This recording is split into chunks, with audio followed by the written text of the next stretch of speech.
Foreign Secretary Shri Harshvardhan Shringla, as well as Additional Secretary in the Ministry looking after East Asia Division, Shri Naveen Srivastav. So without further ado, I'll hand over the floor to you, sir. Good afternoon. As you're all aware, my talks with Foreign Minister Wang Yi has just concluded. We met for about 3 hours and addressed a broad and substantive agenda in an open and candid manner. We discussed our bilateral relations that have been disturbed as a result of Chinese actions since April 2020. The occasion provided an opportunity to exchange views on major international issues, including Afghanistan and Ukraine. We also took up some other important concerns in our bilateral relationship, including education, travel, and commerce. Foreign Minister Wang Yi and I have been in touch with each other over the last 2 years, even if we have not visited each other's country. We met in Moscow in September 2020 and then again in Dushanbe in July and September 2021. We have had telephonic conversations during this period, and the focus of these interactions have naturally been on the situation in our border areas. Our meeting had led to an understanding on disengagement and de-escalation. The challenge, of course, has been to implement it on the ground. We've had 15 rounds of talks between senior commanders, and progress has been achieved on several friction points from the disengagement perspective. This needs to be taken forward, since the completion of disengagement is necessary for discussions on de-escalation to take place. I would describe our current situation as work in progress, obviously at a slower pace than desirable, and my discussions with FM Wang Yi today were aimed at expediting that process. The impact of the tension in the border areas on the overall relationship has been visible in the last 2 years. This is only natural, since peace and tranquility in the border areas have been the foundation of stable and cooperative ties. Indeed, we have agreements that were designed explicitly to strengthen this foundation and prevent the kind of situation that we are seeing today. I was very honest in my discussions with Chinese Foreign Minister, especially in conveying our national sentiments on this issue. The frictions and tensions that arise from China's deployment since April 2020 cannot be reconciled with a normal relationship between two neighbors. Foreign Minister Wang Yi spoke about China's desire for a return to normalcy, while also referring to the larger significance of our ties. I was equally forthcoming that India wants a stable and predictable relationship, but restoration of normalcy will obviously require a restoration of peace and tranquility.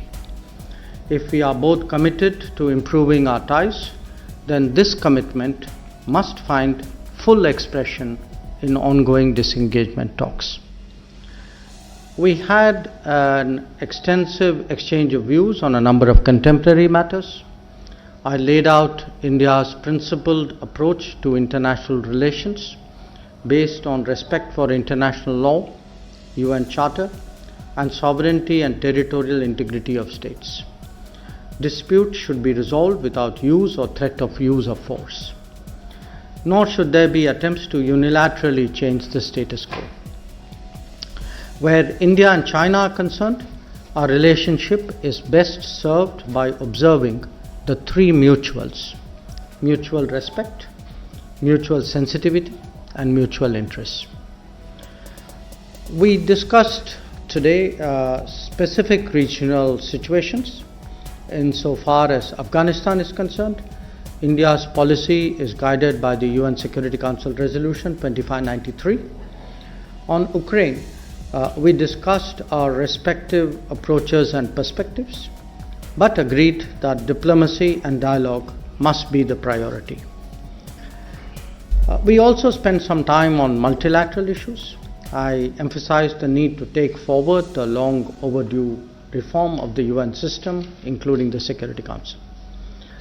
I also took up strongly the predicament of Indian students studying in China who have not been allowed to return, citing COVID restrictions. We hope that China will take a non-discriminatory approach since it involves the future of so many young people. Minister Wang Yi assured me that he would speak to the relevant authorities on his return on this matter.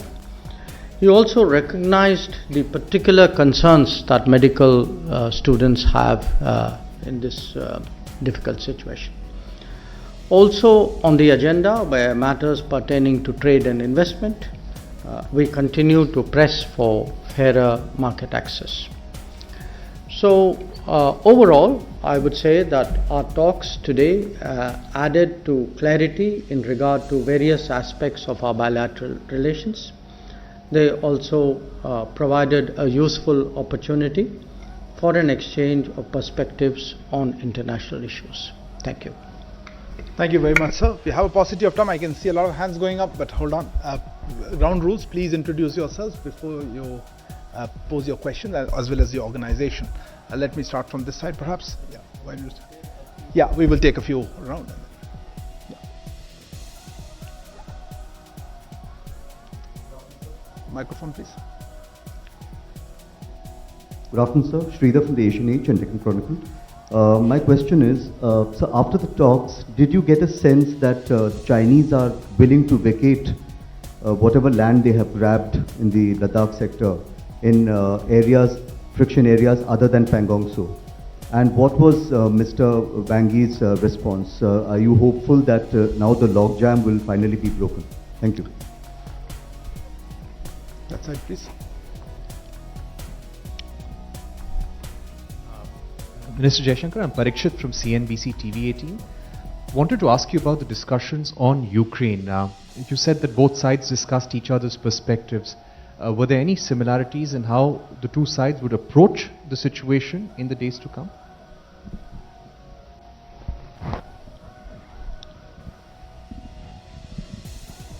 Sir, मैं मनीष हूँ TV9 Bharatvarsh से. Sir, my question is whether you have discussed something related to Quad, and then what was his reaction? Take one side. Yeah, we'll take this first.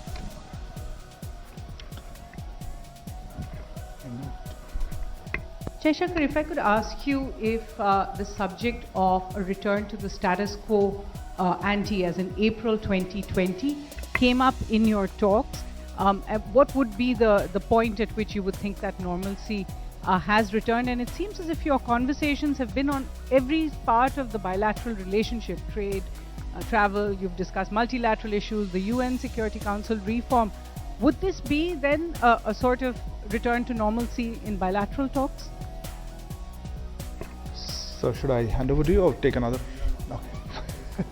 Thank you, sir. I'll deal with this, and let me, in a sense where there's an overlap of a question, answer it once. So our first issue is the situation in the border areas. You know, as I said in my opening statement, we have still ongoing friction areas. We've also made a lot of progress in resolving some other friction areas, and Pangong Tso is notable in that regard.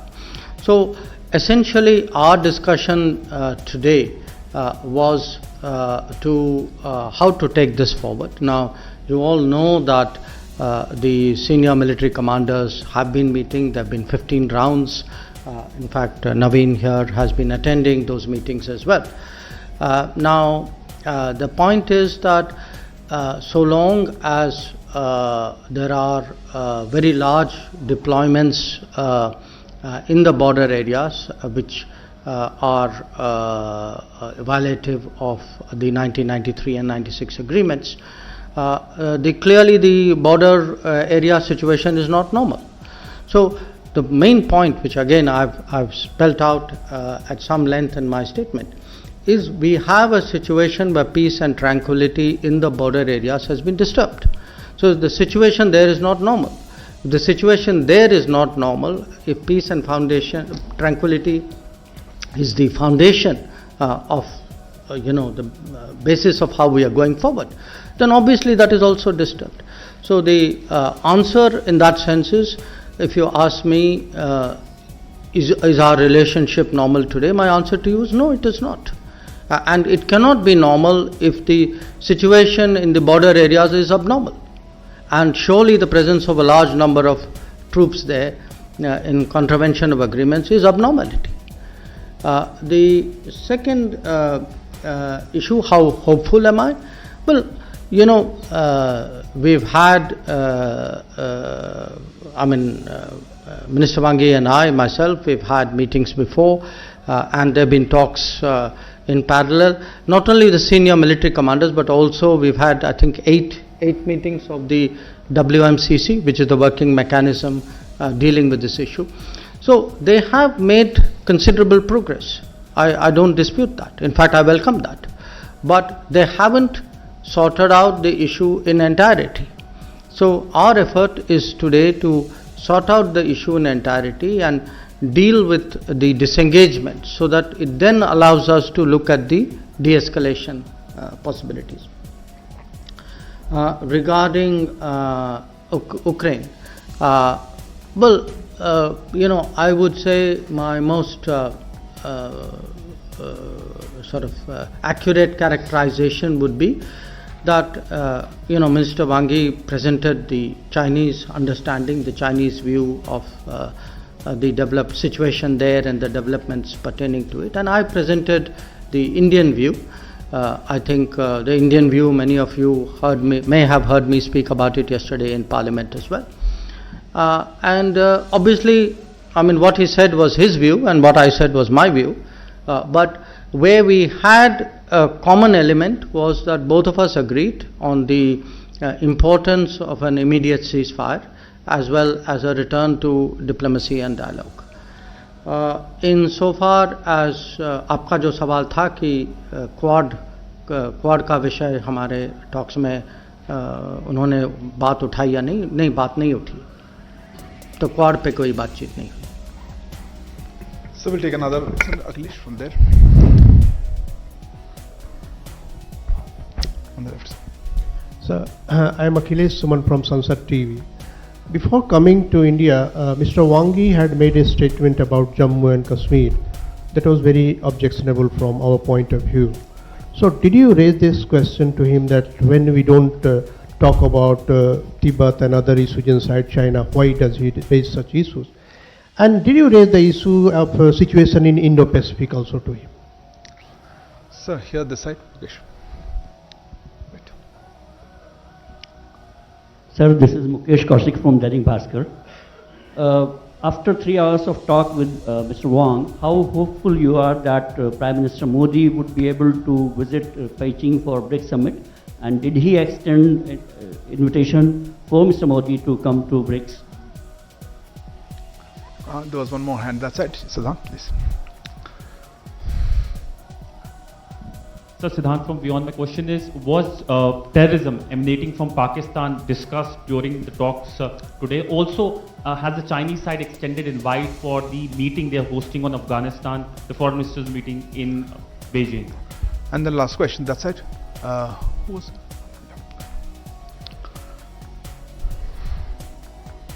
Maha Siddiqui from CNN News 18. Straight hands. Maha Siddiqui from CNN News 18. Sir, the visit was significant since you've already laid out the details for us. Why was it then not announced before he came here? And has any timeline been set for disengagement and de-escalation so that the Prime Minister can then engage at his level at the BRICS Summit? So should I? Okay, thanks.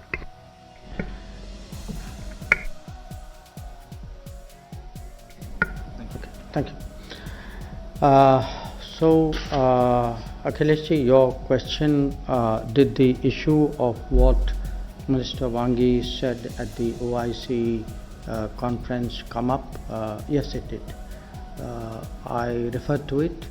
I explained to him why we found that statement objectionable.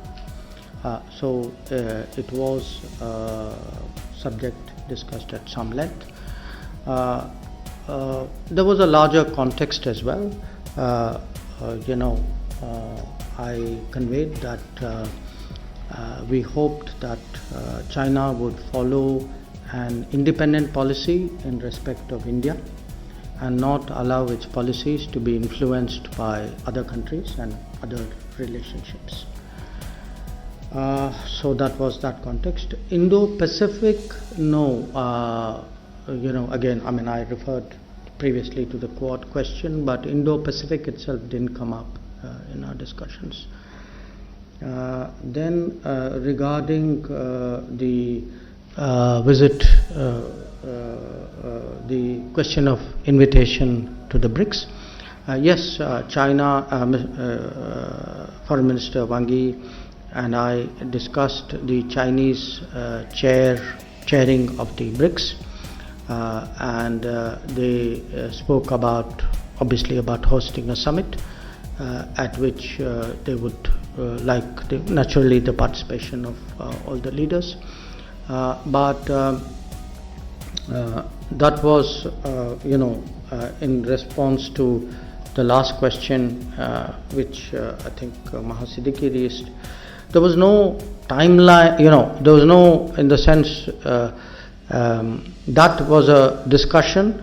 There was a parallel but separate discussion in regard to sorting out the situation in the border areas.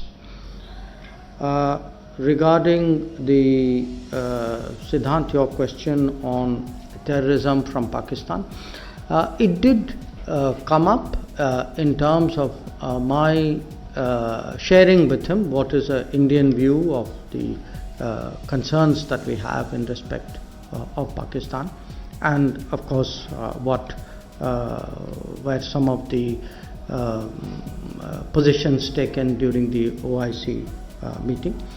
On the Afghanistan meeting, which the Chinese are convening, which I believe, no, they did not. They have not invited us. I think can we? Oh yes, sorry. The question on the visit itself. Look, typically to announce a visit, it's done by mutual convenience, and for whatever reason, the Chinese did not want this set of visits which Mr. Wang Yi did to be announced earlier. So since we did not have mutual agreement, we did not make our announcement either.